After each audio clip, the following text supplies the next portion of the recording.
নমস্কার, জেলা বার্তায় আপনাদের স্বাগত। আপনাদের সঙ্গে আমি সুমন্ত।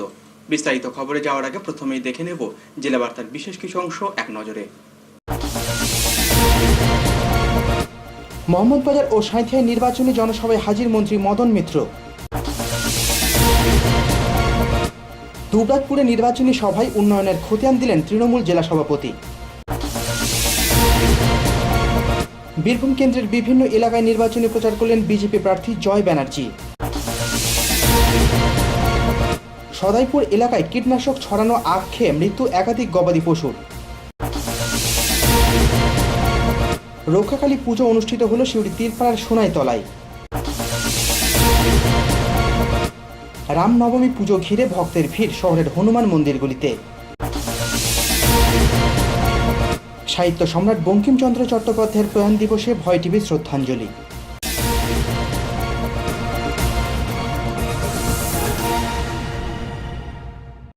এবার জেলা বার্তা বিস্তারিত। বীরভূম কেন্দ্রের তৃণমূল প্রার্থী শতাব্দীর সমর্থনে মোহাম্মদবাজার ও সাঁইথিয়ায় প্রচার সভা করে গেলেন রাজ্যের মন্ত্রী মদন মিত্র। মদনবাবুর দাবি, লক্ষাধিক ভোটে জিতবেন শতাব্দী। বীরভূম কেন্দ্রের তৃণমূল প্রার্থীর প্রচারে এসে মোহাম্মদবাজারের নির্বাচন কমিশনকে পক্ষপাত দুষ্ট বলে অভিযোগ তুললেন রাজ্যের মন্ত্রী মদন মিত্র। একই সঙ্গে সংবাদ মাধ্যমকেও তির্যক ভাষায় আক্রমণ করেন মদনবাবু। এদিন দুপুরে মোহাম্মদবাজারের কালীতলা মাঠে কেন্দ্রের প্রার্থী শতাব্দীর সমর্থনে প্রচার সভা করেন মন্ত্রী মদন মিত্র। তাঁর দাবি, গত ২.৫ বছরে রাজ্যে যে উন্নয়নের বাতাস বইছে সেই বাতাসেই জয়ী হবেন তাদের প্রার্থী শতাব্দী রায়। মঞ্চে বক্তব্য রাখতে গিয়ে বীরভূম কেন্দ্রের বিজেপি প্রার্থী জয় ব্যানার্জির নাম না করেই কটাক্ষ করেন তাকে। তার জন্য পশ্চিমবঙ্গ বাংলার মানুষ মমতা ব্যানার্জি আজকে তাই আমরা ওকে শিক্ষা দিতে মমতা ব্যানার্জি রিমোটের কাছে থাকি। শুধু মোহাম্মদবাজার ব্লকের মানুষ নিয়ে গেছি আপনাদের জমিতে জল পড়ে যায়। এই সকল ক্ষমতামী মমতা ব্যানার্জি যা সাহায্য নির্মাণ কর্মীরা পাচ্ছে রাস্তাগুলো তৈরি হচ্ছে।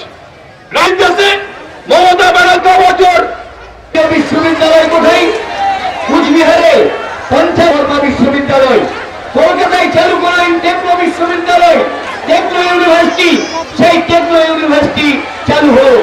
কত কোটি মাথা, কত প্রান্তে কেন নবজানি কল্যাণের জন্য ডায়মন্ড হারবারে একটি একটা ফ্ল্যাগ ঢোকায় আরেকটা ফ্ল্যাগ টেনে বার করে। আমি বললাম তাহলে তোমায় কথা দিয়ে যাই, মমতা বন্দ্যোপাধ্যায় ও যতগুলো ফ্ল্যাগ ঢোকাবে আর অন্য ফ্ল্যাগ বার করবে, ম্যাজিক দেখাবে, ঠিক তেমনি করে নির্বাচনের দিন মোহাম্মদবাজার বসে আছে, যতগুলো ব্যালট থাকবে সেখান থেকে ওর চিহ্ন উবে যাবে, আর একটাই চিহ্ন শতাব্দী রায়ের গাছের উপর জোড়া ফুল থাকবে। এটা হবে মানুষের ম্যাজিক। তাই যারা ম্যাজিক দেখাচ্ছেন, আপনি তো রুমাল গায়েব করছেন, কখন আপনি নিজেই গায়েব হয়ে যাবেন আপনি বুঝতেই পারবেন না, মানুষ গায়েব করে ছেড়ে দেবে। পানের দোকানে গিয়ে বলবে একটা সিগারেট হবে, আই লাভ ইউ, পরে দেবো। এসব নির্বাচন কমিশন কিচ্ছু ভাববেন না। ভয় টিভি, মোহাম্মদবাজার। দুবরাজপুরে নির্বাচনী প্রচার সভায় বর্তমান সরকারের উন্নয়নের খতিয়ান তুলে তৃণমূল প্রার্থীর সমর্থনে ভোট চাইলেন দলের জেলা সভাপতি অনুব্রত মণ্ডল। রাজ্যে ক্ষমতা দখলের পর রাজ্যে যে কটি নির্বাচন অনুষ্ঠিত হয়েছে তার প্রায় প্রত্যেকটিতেই বিরোধীদের তীব্র ভাষায় আক্রমণ করেছেন তৃণমূলের বীরভূম জেলা সভাপতি অনুব্রত মণ্ডল। তবে কলকাতা উচ্চ আদালত ও নির্বাচন কমিশনের সাঁড়াশি আক্রমণে আসন্ন লোকসভা নির্বাচনের প্রচারে আপাতত অনেকটাই সংযত তিনি। সোমবার দুবরাজপুরে বীরভূম কেন্দ্রের তৃণমূল প্রার্থী শতাব্দীর সমর্থনে জনসভা করে ভোট চাইতে গিয়ে তিনি শুধুমাত্র উন্নয়নেরই কথা বলেন। দুবরাজপুর এলাকাটি সংখ্যালঘু অধ্যুষিত হওয়ায় মুসলিম ভোট একত্রিত করতে অনুব্রতবাবু প্রচারে সুকৌশলে স্মরণ করিয়ে দেন মুসলিম ধর্মগুরু বুখারী সাহেবের আহ্বানের কথা। বন্ধু, উন্নয়ন 34 বছরে বামফ্রন্ট করে নাই, উন্নয়নের দিকে যায় নাই। এখানে কোনো আদিবাসী ভাই বোন থাকলে আমরা বলেছিলাম 2 টাকা কেজি চাল দেবো, আমরা 2 টাকা কেজি চাল দিয়েছি।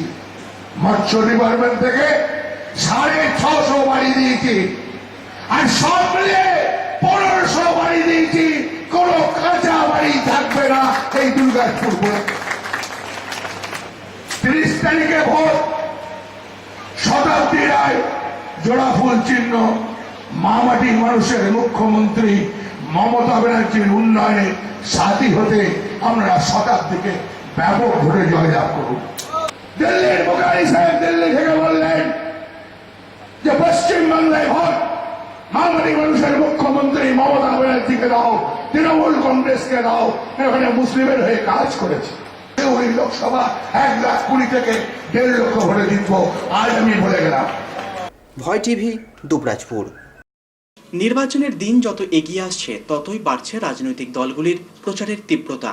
চৈত্র শেষের গনগনে রোদকে উপেক্ষা করে বীরভূম কেন্দ্র চষে বেড়াচ্ছেন বিজেপি প্রার্থী জয় ব্যানার্জি। ইতিমধ্যে দাখিল হয়েছে মনোনয়ন, হাতে মাত্র আর সপ্তাহ 3 সময়, তারপরই হবে বীরভূম কেন্দ্রের ভোট গ্রহণ। তাই চৈত্রের তীব্র দাবদাহকে উপেক্ষা করেই প্রার্থীরা চালিয়ে যাচ্ছেন ভোট প্রচার। মিটিং, মিছিল, জনসভার মাধ্যমে রাজনৈতিক দলগুলি চালাচ্ছে তাদের প্রচার। তারই মধ্যে বিজেপি প্রার্থী জয় ব্যানার্জি প্রথম থেকেই জোর দিয়েছেন গ্রামে গ্রামে গিয়ে প্রচার করার বিষয়টিতে। প্রথম থেকেই তিনি ছাদখোলা পিকআপ ভ্যানে চেপে চষে বেড়াচ্ছেন কেন্দ্রের প্রতিটি প্রান্ত। মঙ্গলবার সাঁইথিয়ার হরিশরা গ্রামে নায়ক প্রার্থীর গাড়ি থামতেই উচ্ছ্বাসে ফেটে পড়েন গ্রামের মানুষ। বিশেষ করে গ্রামের মহিলা ও শিশুরা নায়ককে একবার দেখতে ছুটে আসেন তার গাড়ির সামনে। হরিশরা গ্রামের মহিলারা এদিন তারকা প্রার্থীকে বরণ করেন পুষ্প ও কপালে তিলক দিয়ে। প্রচার চলাকালীনই বিরোধীদের করা নানা মন্তব্যের জবাব দেন জয়বাবু।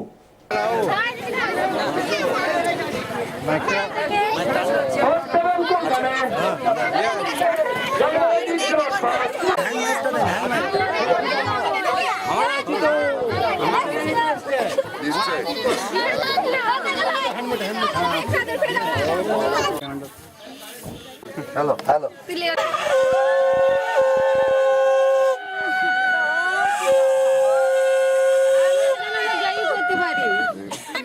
ঠিক আছে।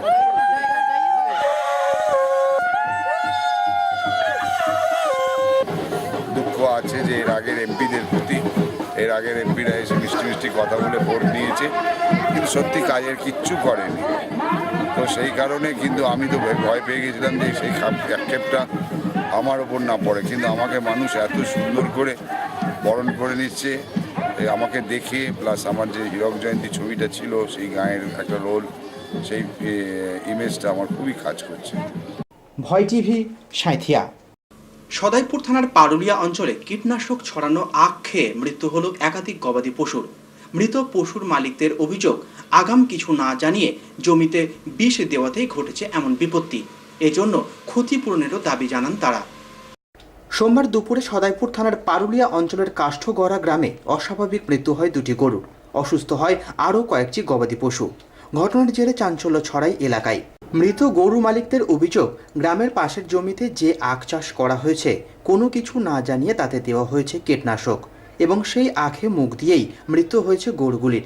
এ সম্বন্ধে ক্ষতিগ্রস্তদের একজন রেজাউল হক ক্ষতিপূরণের দাবি করে বলেন, কীটনাশক ছড়ানোর আগে সাবধানতা অবলম্বন করলে আটকানো সম্ভব হতো এই বিপত্তি। পাল এসছে, গরুটা পাল থেকে এসছে, দিয়ে এবার আমি ধরতে পারলাম না। গরুটা চলে গিয়েছে মাঠের দিকে, এখানে আখ চাষ করেছে তারা, ওই বিষ দিয়েছে আখের মধ্যে, বলে যায়নি, আমরা জানি না।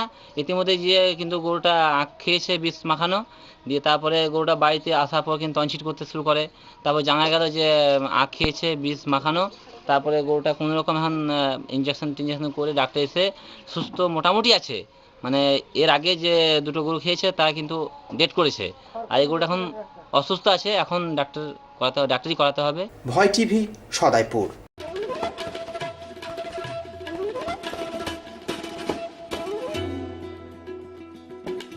এখন সময় বিরতির, ফিরে আসছি বিরতির পর। সঙ্গে থাকুন ভয়ের সাথে নির্ভয়ে।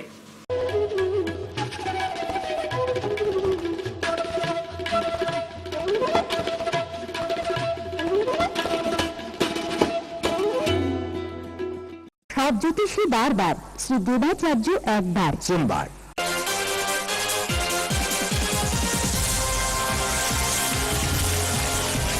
প্রতি ইংরাজি মাসের 3য় রবিবার ও শেষ রবিবার বিকেল 4টে থেকে রাত 8টা পর্যন্ত।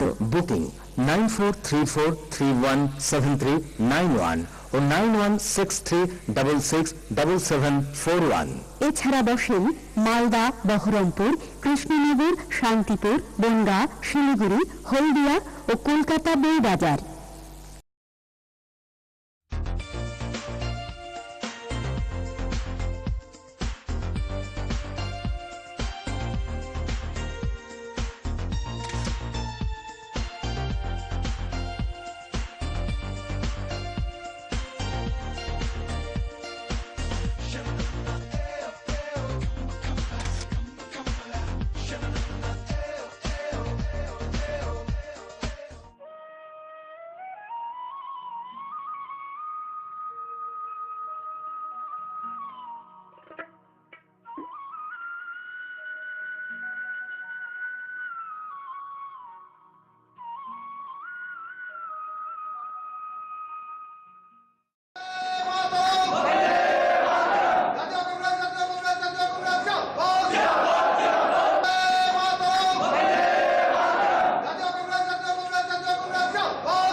ষোড়শ লোকসভা নির্বাচনে বীরভূম কেন্দ্রের জাতীয় কংগ্রেস মনোনীত প্রার্থী ঘরের ছেলে কাজের ছেলে তরুণ তুর্কি সৈয়দ সিরাজ জিম্মিকে হাত চিহ্নে ভোট দিয়ে জয়যুক্ত করুন।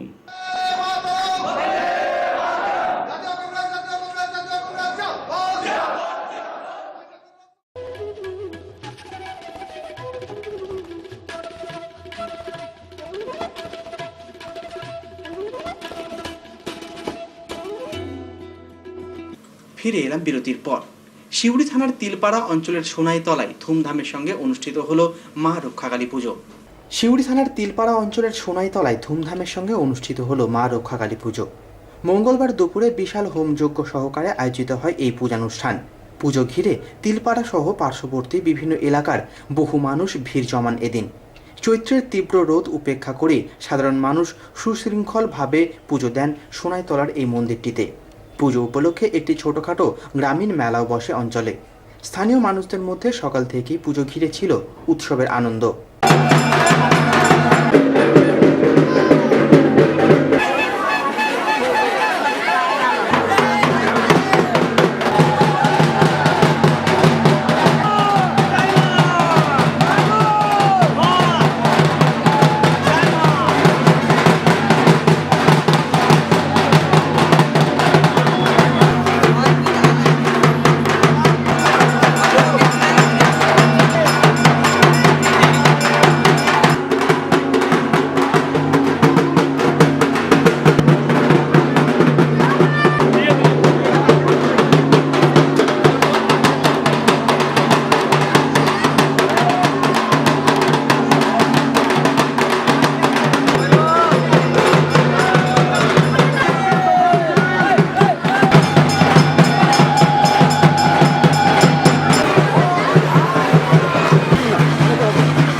ভয় টিভি, তিলপাড়া।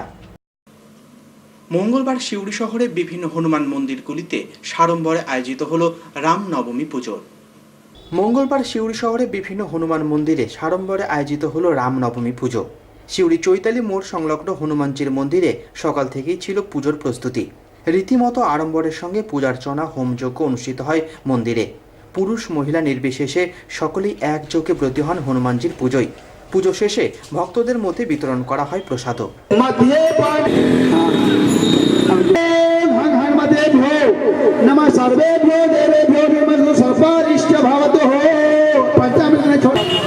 निवेद्य दिए लौंग रख दीजिए। वहाँ देखिए अभी लगे कोई भक्त रखा है वही चढ़ा दिए।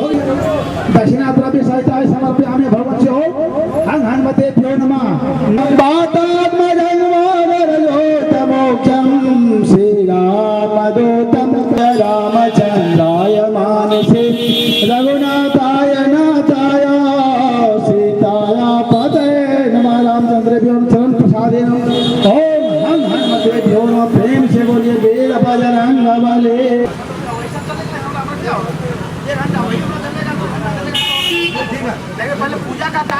ভয় টিভি, সিউড়ি। আজ বাংলার নবজাগরণের অন্যতম প্রধান সাহিত্য সম্রাট বঙ্কিমচন্দ্র চট্টোপাধ্যায়ের প্রয়াণ দিবস। 1894 সালের আজকের দিনেই বাংলার এই মহান মনীষী প্রয়াত হন। 1875 সালে তাঁর রচিত বন্দে মাতরম ভারতবর্ষকে দেশপ্রেমে উদ্বুদ্ধ করে। আজ বঙ্কিমচন্দ্র চট্টোপাধ্যায়ের 121তম প্রয়াণ দিবসে ভয় টিভির শ্রদ্ধাঞ্জলি। 8ই এপ্রিল বাংলা তথা ভারতের আকাশ বাতাস অভিভাবকহীন এক সকাল। কারণ 1894 সালের এই দিনেই সাহিত্য সম্রাট বাংলার নবজাগরণের অন্যতম পথিকৃৎ যুগন্ধর মনীষী বঙ্কিমচন্দ্র চট্টোপাধ্যায় পরলোক গমন করেন। সংক্ষিপ্ত 56 বছরের জীবনের পথ চলার সমাপ্তি। হুগলি কলেজের বিভিন্ন বৃত্তি পরীক্ষায় প্রথম হয়ে আইন পড়ার জন্য প্রেসিডেন্সি কলেজে ভর্তি হন। 1858 সালে অন্যতম প্রথম বাঙালি হিসেবে বিএ পাশ করেন। চাকরি জীবনে দীনবন্ধু মিত্রের সান্নিধ্যে আসেন। বাংলার জাতীয় আন্দোলন ও স্বাদেশিকতার ওপর বঙ্কিমচন্দ্রের প্রতিভার দান অপরিসীম। তাঁর জাতীয় আদর্শের মূল নীতি ছিল আত্মশক্তির সাধনা ও ভিক্ষানীতি বর্জন। তিনি জন্মভূমিকে চিন্ময়ী মাতৃরূপে প্রত্যক্ষ করেছেন। ধর্মতত্ত্ব গ্রন্থে তিনি বলেছেন, সকল ধর্মের উপর স্বদেশপ্রীতি ইহা বিস্মৃত হইও না। দেশপ্রেমে উদ্দীপিত হইয়া তাঁর রচিত আনন্দমঠ উপন্যাস আজও স্বদেশপ্রেমের গীতা হিসেবে চিহ্নিত। এখানে তিনি দেশবাসীকে স্বৈরাচারী শাসনের বিরুদ্ধে বিদ্রোহের আহ্বান জানান, কারণ তিনি জানতেন নারী পুরুষ ধনী দরিদ্র সাধারণ মানুষ সকলের সমবেত প্রচেষ্টায় প্রকৃত জনজাগরণ সম্ভব। 1872 সালে বঙ্গদর্শন পত্রিকায় তিনি আপামর দেশবাসীকে ত্যাগ মন্ত্রে দীক্ষিত করেন, যা পরবর্তীকালে তাঁরই দেখানো পথেই ভারতের বিপ্লবী আন্দোলনে পরিচালিত হয়। আনন্দমঠের অন্তর্ভুক্ত বন্দে মাতরম সঙ্গীত আজও ভারতের আকাশ বাতাসে আন্দোলনের ঝড় তুলে দেয়। আজও বন্দে মাতরম জাতীয়তাবাদের মন্ত্র ও প্রেরণা। তাই তো বঙ্কিমচন্দ্র সম্পর্কে অপর এক মনীষী হীরেন্দ্রনাথ দত্ত তাকে the real father of Indian nationalism বলে অভিহিত করেছেন। বঙ্কিমচন্দ্রের মৃত্যুবার্ষিকীতে আমাদের মনে প্রশ্ন জাগে নাকি যে সত্যি কি আমরা আমাদের মাতৃভূমিকে চিন্ময়ী রূপে দেখতে পেরেছি কি জাতীয়তাবাদের উন্মেষ ঘটাতে? বন্দে মাতরম শব্দকে কি পেরেছি মন্ত্র করতে? যদি পারতাম তাহলে কেন এখনও প্রকৃত স্বাধীনতার জন্য লড়াই করতে হচ্ছে? কেন এখনও নারী নির্যাতন, নারীর অধিকার, শিক্ষার অধিকার প্রতিষ্ঠার জন্য আইন পাশ করাতে হচ্ছে? আর রাত দিন আমরা এইভাবে আইনের সাহায্য নিয়ে অধিকার প্রতিষ্ঠা করব। ভয় টিভির আকুল প্রার্থনা, আজ বঙ্কিমচন্দ্রের মৃত্যুবার্ষিকীতে শপথ নিই নতুন ভারত গড়ে তোলার, যার সামনে থাকবে একটাই মন্ত্র, বন্দে মাতরম, সুজলাং সুফলাং শস্য শ্যামলাম মাতরম। ভয় টিভি, শিউড়ি। খবর শেষের আগে আসুন দেখে নিই 8ই এপ্রিলের গুরুত্ব।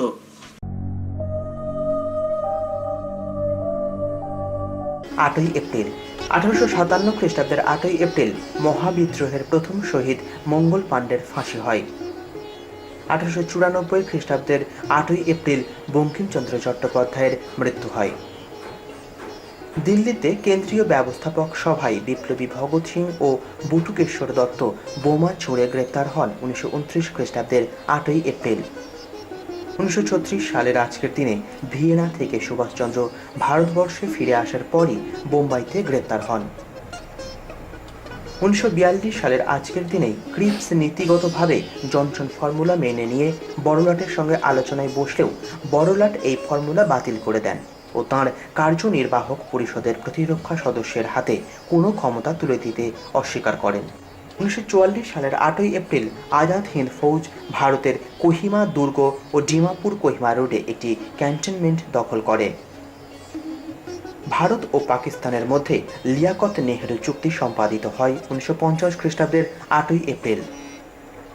অভিনেতা আল্লু অর্জুনের জন্ম হয় 1983 খ্রিস্টাব্দের 8ই এপ্রিল। 1999 সালের আজকের দিনেই হরিয়ানা রাজ্যের হরিয়ানা গণ পরিষদ ভারতীয় জাতীয় কংগ্রেসের সঙ্গে মিশে যায়।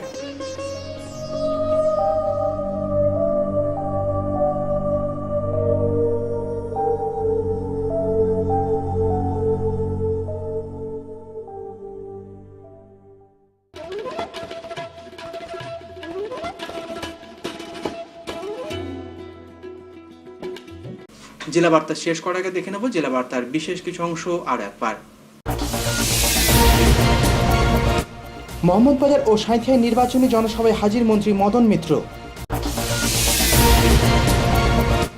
দুবরাজপুরে নির্বাচনী সভায় উন্নয়নের খতিয়ান দিলেন তৃণমূল জেলা সভাপতি। বীরভূম কেন্দ্রের বিভিন্ন এলাকায় নির্বাচনী প্রচার করলেন বিজেপি প্রার্থী জয় ব্যানার্জি। সদাইপুর এলাকায় কীটনাশক ছড়ানো আখ খেয়ে মৃত্যু একাধিক গবাদি পশুর। রক্ষাকালী পুজো অনুষ্ঠিত হল শিউড়ি তীরপাড়ার সোনাইতলায়। রামনবমী পুজো ঘিরে ভক্তের ভিড় শহরের হনুমান মন্দিরগুলিতে। সাহিত্য সম্রাট বঙ্কিমচন্দ্র চট্টোপাধ্যায়ের প্রয়াণ দিবসে ভয় টিভির শ্রদ্ধাঞ্জলি।